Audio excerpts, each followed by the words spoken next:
Hello class, this is Dr. Fenton. In Chapter 9, we're going to talk about long-term liabilities. Now to finance a business, you have two options. You can either finance a business through debt, borrowing money, or through equity, and this is obtaining investments from stockholders. So equity would be when the corporation sells common stock to the owners and to the shareholders. So in effect, you have only two options to finance a business. It's either through debt or through equity. So let's look at debt in more detail. Most of you are familiar with car loans and also home loans. And when you take out these loans, you'll have the same monthly payment. Now each payment is broken down into interest and then the principal. So number one here is the interest on the borrowed amount. And number two, when it says reduction in outstanding loan balance, this is the principal portion you're paying on the loan. So remember, each payment, even though it's the same payment every month, is broken down into interest and principal. And as you make additional payments, the interest portion changes as well as the principal portion changes. So let's see how this is done. Let's say in this example, you borrow $25,000 on a 6% 4-year loan for a new delivery truck for your business. And this happens on January 1st, 2018. The payments will be $587.13 a month, and this will go for, of course, 48 months. On January 1st, 18, you have what's called a carrying value. And let me just tell you, this type of schedule that we're going to show the interest and the principal, that's also the decrease in carrying value. This, in many cases, is called an amortization schedule. So it's called an amortization schedule. And it will show for each payment how much is principal and how much is interest. On the very first payment, what you will do, out of the cash that you pay, out of the payment, $125 of that will be interest and $462.13 will be principal.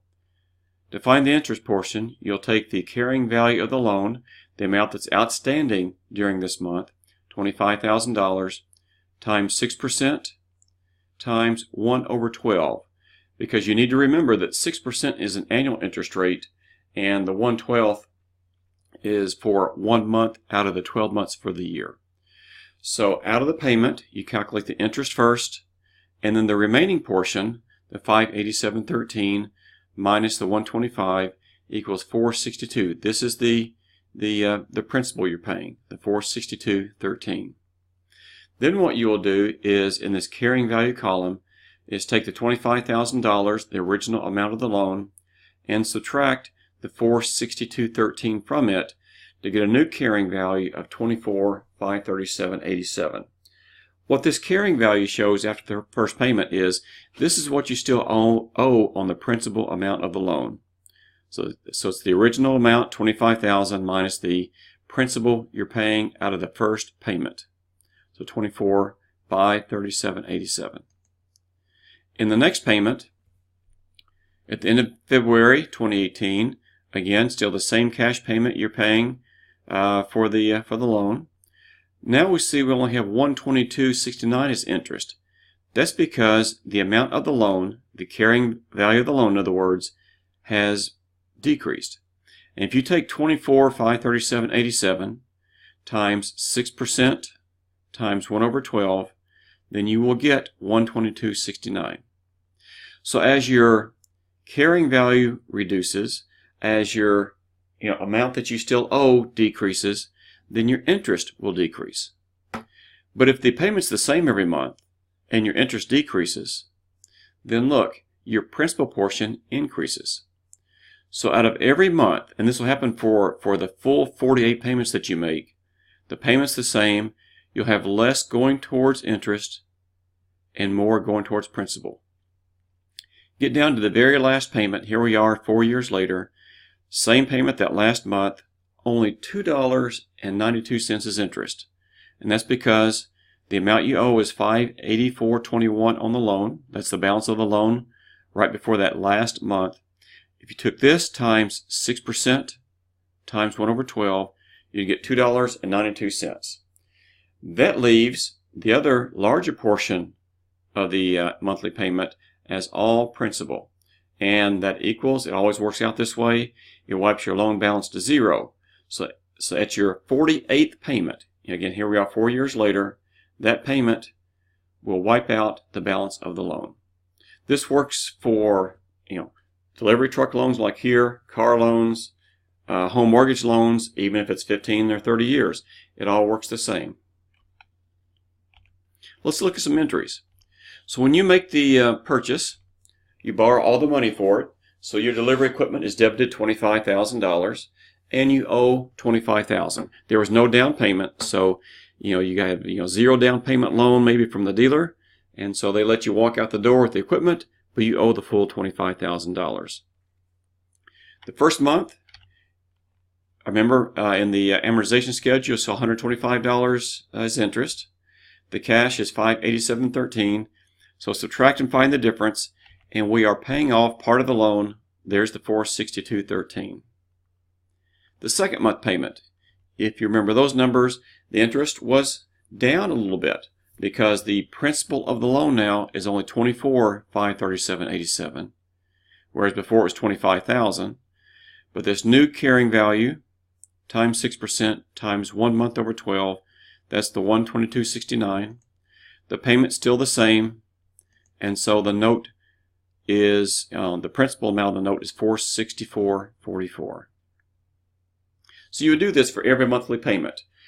The cash payment going out the door is the same, but your interest will be a little bit less, and the decrease in notes payable will be a little bit more. Okay, let's jump to a different kind of debt corporations take out. This is typically longer term debt, and this is where they need to borrow a lot of money. So a bond is a formal debt instrument that obligates the borrower to repay a stated amount referred to as the principal or face amount at a specific maturity date. The borrower agrees to pay interest over the life of the bond.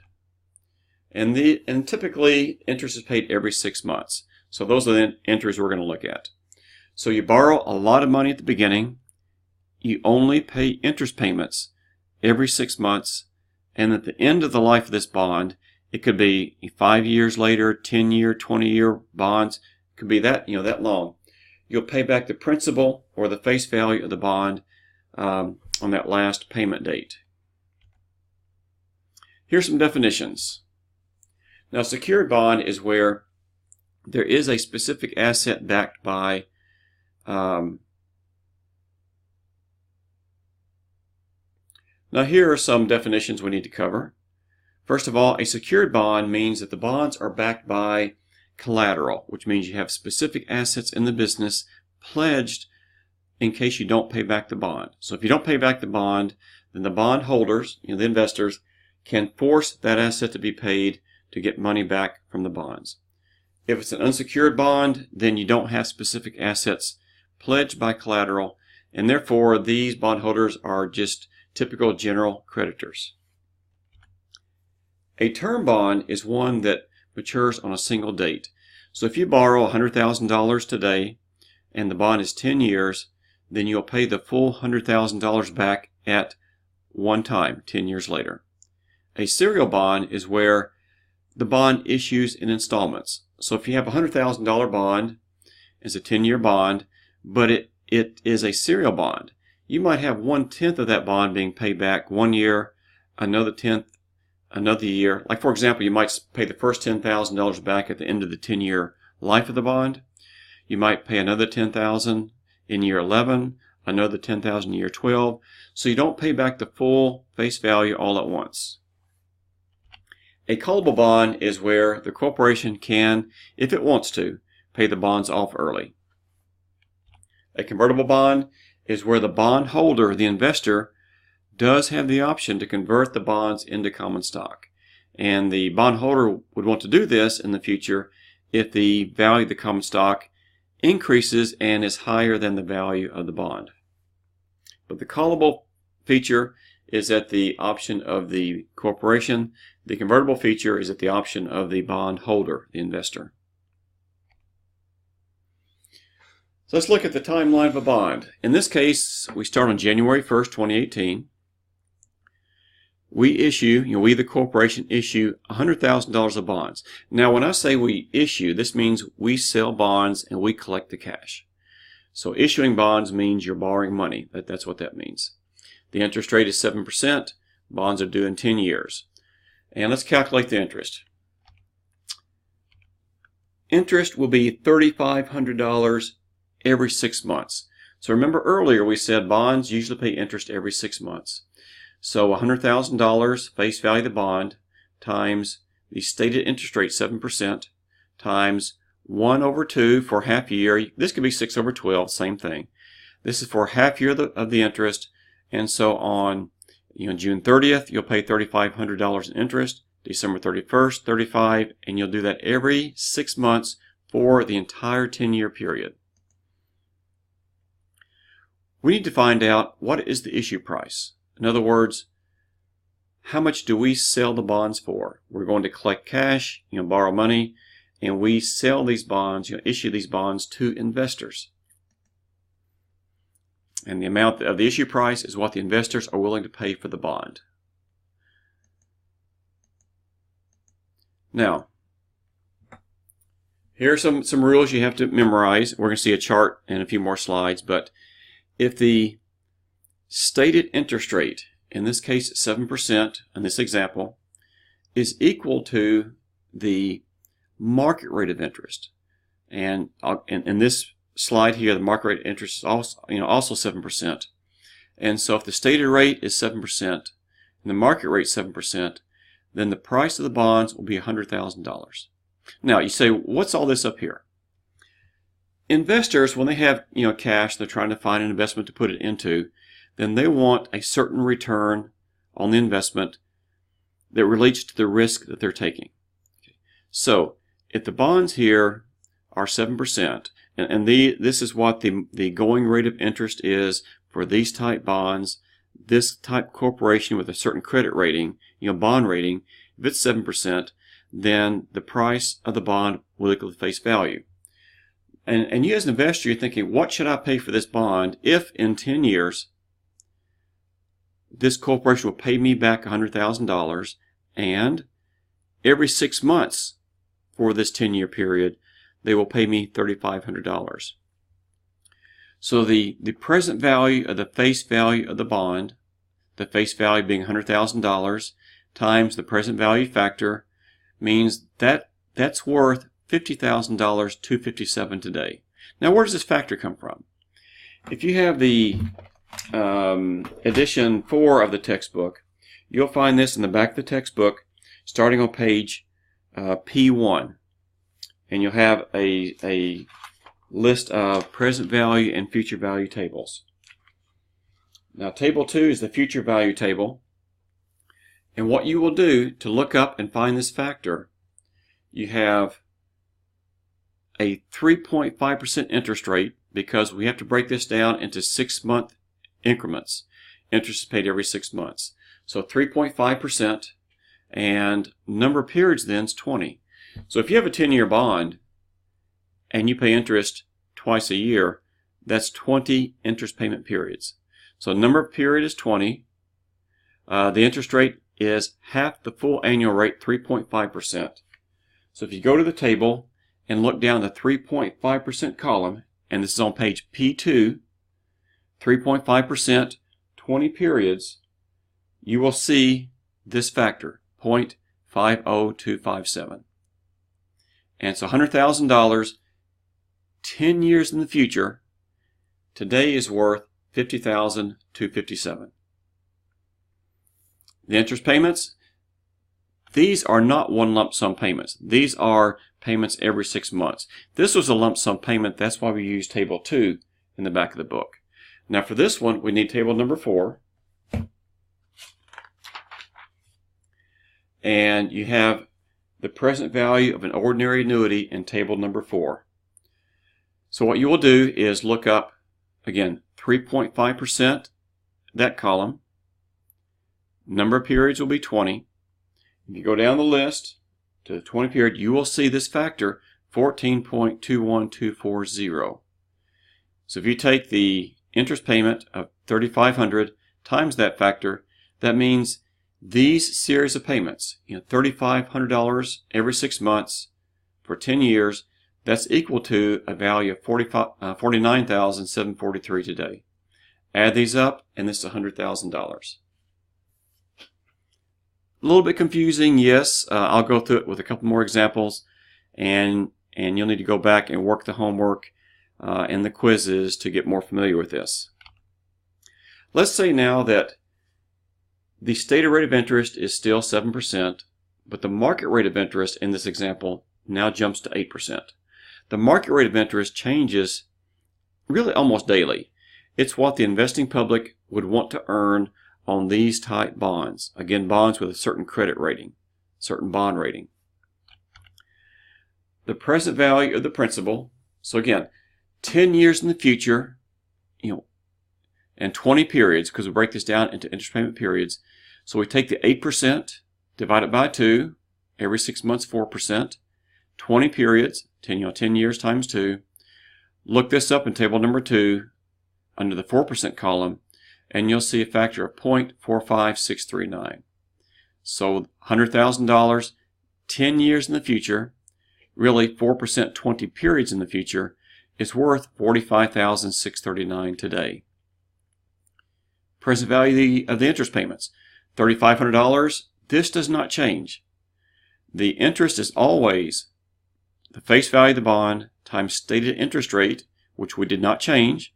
Even though the market rate went to 8%, the stated rate is still 7%. Half year, or 6 over 12, $3,500. So it doesn't matter what the market rate of interest is. This can change all day long, but the interest payments will be the same every 6 months. So $3,500 times this factor that we find by going to table number 4, the annuity table, 4%, half the market rate, 20 periods, 20 interest payment periods. And so this is worth, these payments are worth $47,566. And so the price of the bonds, in other words, we can only receive $93,205 for the bonds today. Remember this number. We're going to have entries for this in a minute. But if the market rate of interest is higher than the stated rate, we're going to receive less than face value for the bonds. Investors are not willing to pay us the full face value because our interest rate that is stated on the bonds is less than the market rate. Here is an example with bonds issued at a premium. Again, stated rate still 7%, market rate 6%. So market rate is lower now than the stated rate. Value of the principal, $100,000 times the factor that we find by going to, again, table number 2, present value of $1. 3%, half the market rate, 20 periods. Look that up in that column, and there's the factor. And so the principal is worth $55,368 today. The interest payments, again, still $3,500 a month, still the same. The factor, table 4, 3%, 20 periods, 14, 877, 47, 52, 071. And you can see that the price of the bonds that we can receive for these when we sell these will be $107,439. So if our stated rate of interest, 7%, is greater than the market rate, we can borrow, we can sell these bonds for more than face value. Now the stated rate of interest is the interest we first put on the bonds when we start all the paperwork. And when a corporation wants to issue bonds, it's going to take months and months and months of paperwork, of legal work and so forth to get these issued to the public. And in the meantime, the market rate of interest for these type bonds might change. It might go up or it might go down. And so if it goes down, like in this case, if the market rate of interest is less than the stated rate, we can sell the bonds for more than our face value. So remember this number. We're going to see this in just a second. So here's what you need to memorize. If the stated rate is less than market rate, we sell the bonds at a discount. If the stated rate is equal to the market rate, we sell the bonds at face value. If the stated rate is greater than the market rate, we can sell the bonds at a premium.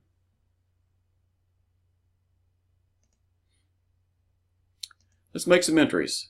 So if we sell the bonds at face value, so in other words, the market rate is equal to the stated rate, we sell the bonds for exactly face value. We debit cash, credit bonds payable. Bonds payable is a long-term liability account. 6 months later, on the first interest payment, the interest is $3,500. Face value times stated rate times a half a year, or 6/12 if you want to, $3,500. So every 6 months you'll have this same entry. You'll always debit interest expense and credit cash $3,500 when the bonds are issued at face value. For the discount, remember we only sold the bonds for $93,205. That's the amount of cash we received. We still record in the bonds payable account the full face value, and as you can see the entry doesn't balance, so we have a new account called discount on bonds payable, and that's the difference between the face value of the bonds and the cash we receive. So just subtract, find the difference. We need a debit to balance the entry out, and so discount on bonds payable $67.95. Here's how it would appear in the balance sheet. Under the long-term liability section, bonds payable, full face value, discount of bonds payable, you subtract. The carrying value is the amount added to the other liabilities. So you need to show the carrying value in the balance sheet. And the carrying value will be the bonds payable face value minus a discount, or as we're going to see in a few minutes, plus the premium. The entry. June 30th, interest expense will be carrying value times market rate of interest times a half year. Cash we're going to pay, still $3,500. 100,000 times 7% times 1/2. And the difference will be a reduction of the discount on bonds payable account. This is called amortizing the discount. With each interest payment, we will remove a little bit from the discount account, and that's amortizing the bond discount. Second interest payment. The interest expense is different. Why? Because the carrying value is increasing. The interest expense is always the carrying value times the market rate of interest. As we remove $228 from the discounted bonds payable account, that causes the carrying value to increase. And so this new amount, when you add these together, times market rate of interest times a half year, the interest expense is $37.37. Cash paid still the same. Find the difference, and discount on bonds payable is now $237 for this period. So every 6 months you're going to have a different expense, a different discount credit. Cash will be the same. Remember, interest expense is always the carrying value, which changes after each payment, the carrying value of the bonds times market rate of interest times a half year. So you'll do this every 6 months, different numbers here and here, but the cash is always the same every 6 months. This again is an amortization schedule. So she's showing the computations we just had. The carrying value when we first sold the bonds equals to the amount we received, $93,205. There's an interest expense based on carrying value times market rate times a half year. The increase in carrying value, in other words, the decrease in the discount account, is $228. So now we add $228 to the $93,205, have $93,443 that we now use in the second interest payment.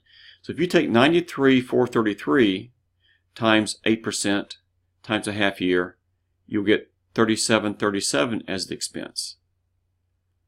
And then the amortizing of the discount is always the difference between the cash paid and the interest expense. And this will change every year. So column 3 will change, column 4 will change, and column 5 for discount keeps increasing. Go all the way to the last 2 payments. You can see how it works out. We finally, in the very last payment, still pay $3,500. Expense is quite a bit higher. The discount's quite a bit higher. But the carrying value equals $100,000 at the end of the 10-year period. And this is because we've amortized the full amount of the discount. And just to add more into here, this is the end of the life of the bonds, 10 years later. And so what you will do, you'll have an entry to pay these bonds off, and you will debit bonds payable $100,000, and you'll credit cash $100,000. So you'll debit bonds payable $100,000 and credit cash $100,000 on December 31st, 2027. Let's look at an example with premiums. Remember, the market rate is less than the stated rate. We sell the bonds for more than face value. So we have a new account. This is a credit premium on bonds payable, a premium. We've received more than the face value. Here's how it would appear in the balance sheet.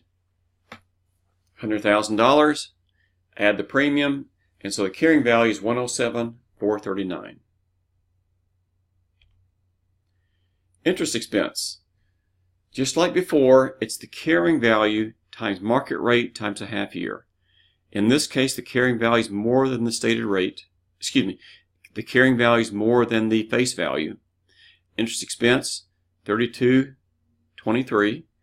Still the same cash payment for interest. It's still face value times stated rate times a half. And now we are reducing the premium account, the difference between the expense and the payment. So we debit premium bonds payable $277. We use the $277 to decrease carrying value. Now we're reducing the carrying value going towards face value. And so we take the $107,433, subtract the $277 times market rate of interest times a half year. You can see interest drops, payments the same. The debit or reduction in bonds payable is $285. Here's the schedule. Same thing we saw before. Carrying value, $107,439 times 6% times a half equals the expense of $32.23. Cash is $3,500. And so the decrease in carrying value, in other words, the amortizing of the premium, is $277. That causes the premium to decrease. Remember, for the carrying value for the discount, we were increasing the carrying value. For premium, we decrease it.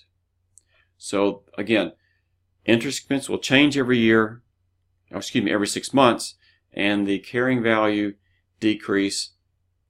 In other words, the amortizing of the premium will change every 6 months. And of course, the carrying value itself. So here's what's happening.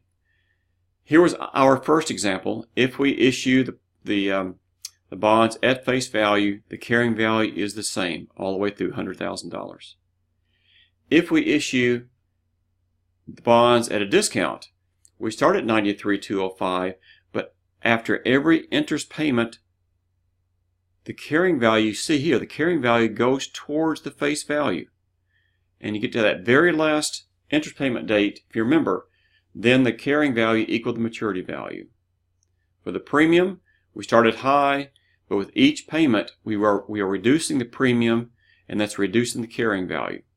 So it doesn't matter where you start, issue the bonds at a premium, at face value, or a discount, you're working towards, and you will end up with a carrying value at maturity date of $100,000.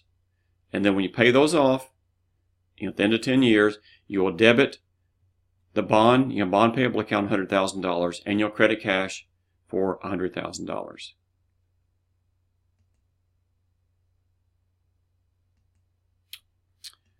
And here's the entry I just talked about. Here we are 10 years later. Here's the entry.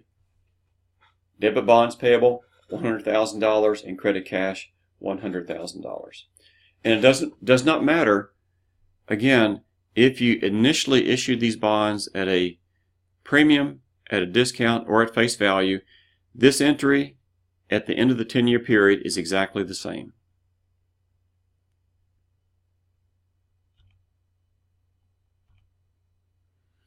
Now, to analyze debt, there are a couple of ratios let's talk about. You want to find out, is the corporation too heavily in debt or not? We have the debt to equity ratio and a times interest earned ratio. Now, the debt to equity ratio measures financial leverage. And leverage in this sense means debt.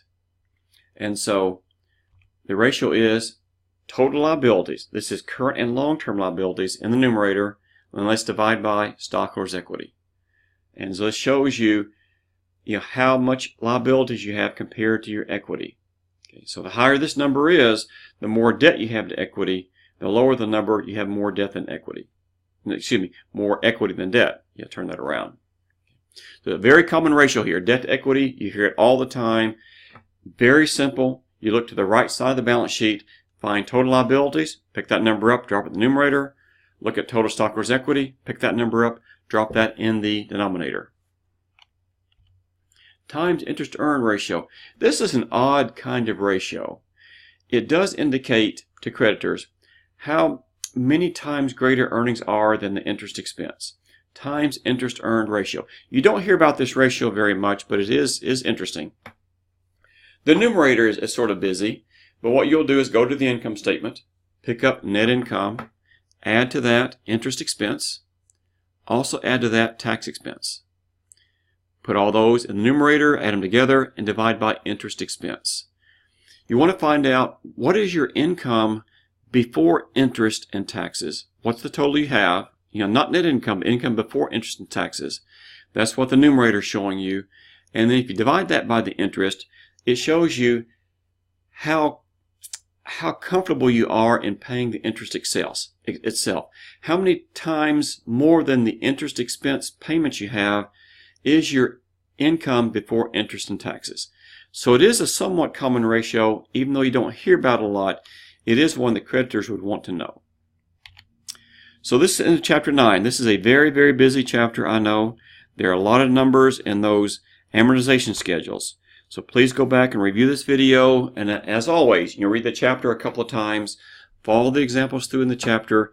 And when you work the quizzes, then make sure you again, work them several times if you need to get the right answers. But again, this chapter will take a lot of time, and it is one of the most difficult chapters in the book. So anyway, good luck with your studies.